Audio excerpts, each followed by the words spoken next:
The Times magazine published a story on Monday morning. Travel back to April 2017 at the Stadium of Light as Manchester United were coasting to victory over Sunderland. Echoes and chants began to hurl from the away end. The fans were singing a tune to Diego.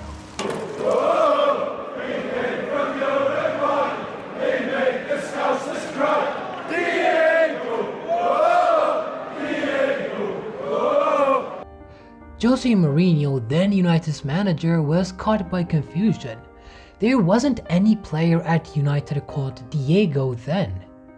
So Jose turned to his bench and asked Michael Carrick, "Who is Diego?" Carrick certainly knew from experience. He explained they were singing about Diego Forlan, United's former Uruguayan striker. Mourinho looked a little surprised because, in his conception, Forlan was something of an unheralded player, but one of the reasons why fans remember him so fondly and still sung his name after 13 years then is because he scored twice in United's win at Anfield in 2002.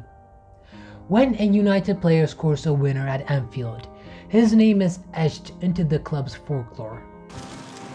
And now it is only a matter of time before fans start orchestrating the tune for the man behind the biggest win in Amorim's tenure, Harry Maguire. The story of Harry Maguire is beyond fascination and inspirational. His redemption and serenation is arguably the most deserved and extraordinary tales of modern football.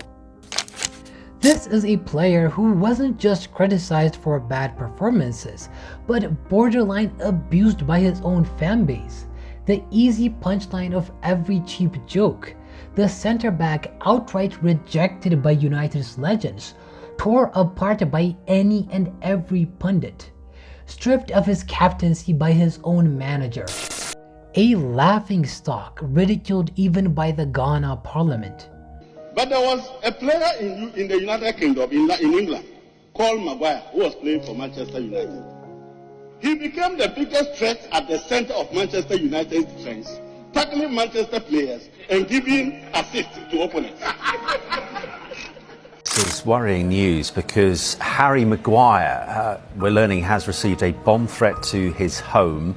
We always talking about pairing him with someone, but what about taking him out of the squad? Harry Maguire talking about we need to come together as a group. No, you need to sort your game out. If you're going to be the leader of that group, you need to get the basics right, do your own job. What's happened is that people have taken the piss out of this guy so relentlessly that you're genuinely waiting for him to do anything. And now, even if he misplaces something or he doesn't, he's getting hammered. Whatever level of scrutiny you can imagine, it doesn't even come close to the level of abuse Maguire suffered. Maybe Maguire's performances in 2022 weren't good and he should have been benched. But to cross the line of a professional criticism and send bomb threats by fans, to be pressured by the club into a transfer to West Ham United, to endure all of this and yet not break, to suffer through all those mistakes, the insults, the doubts, the memes, the mockery, and keep going, not to be bitter towards your club's fans, your manager, your teammates, and fight your way back. Earning your spot, restoring the armband, earning the respect of the same doubters and critics. I now apologize to Harry Maguire. You got very angry when I used your defender as an example.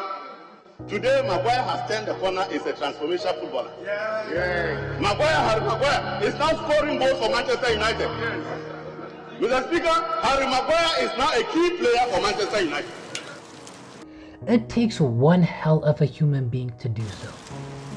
Wayne Rooney admitted he probably couldn't have endured what Maguire went through at Old Trafford and keep playing. I think with Harry, I would really struggle to have dealt with what he's been through. You know, he was a meme for years. You had, I think I see him in Parliament, and so for him to have dealt with so much and what he's dealt with, he's incredibly strong-minded to be gone through that. His redemption arc is well established by now.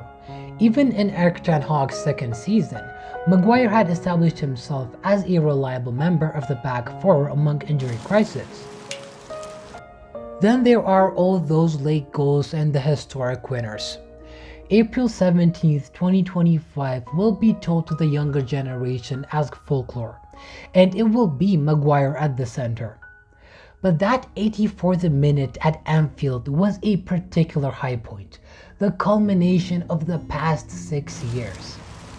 For 9 years, Anfield had turned into a haunted ground for United. Not a single win recorded since 2016. A time span that encompassed multiple beatings and humiliation, Maguire of which stood in some of those. These 90 minutes had a lot riding on for Ruben Amorim and the club. Despite the early lead and survival, Cody Gakpo's equalizer had electrified the stadium. Liverpool's forwards were swarming and United appeared fragile to another episode of trauma. Instead, Harry Maguire responded with a storyline of his own to seal a memorable victory that also paints Amorim's status in a different hue.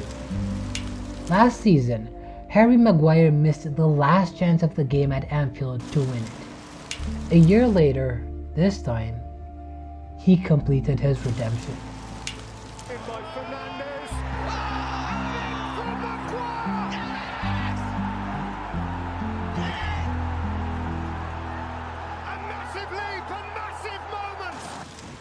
This was the first time Amorim has achieved back-to-back wins in the Premier League, and perhaps could be the catapult that launches his United win. And at the center of it all was the man who rose above the hate and stood in the culmination of his redemption. 3 years ago, Maguire was once the punchline of every cheap joke, at the sharp end of every cheap criticism, and the most hated player at United. And now, his name will forever be sung by United fans.